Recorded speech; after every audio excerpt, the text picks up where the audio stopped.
सगळ्या अटी शर्ती काढून टाकल्या आहेत.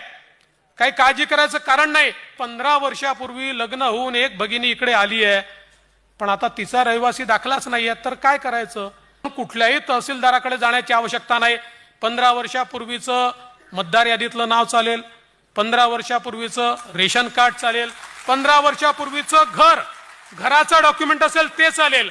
कुठलंही 15 वर्षापूर्वीचं डॉक्युमेंट असेल तर ते डॉक्युमेंट त्या ठिकाणी नवऱ्याच्या डॉक्युमेंटवर, पत्नीला किंवा वडिलांच्या डॉक्युमेंटवर, मुलीला त्या ठिकाणी योजना मिळणार आहे.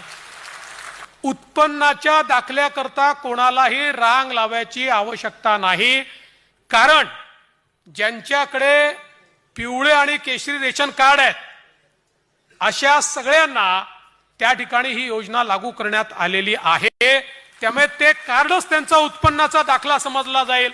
नव्याने आता हे कुटुंब काय आहे,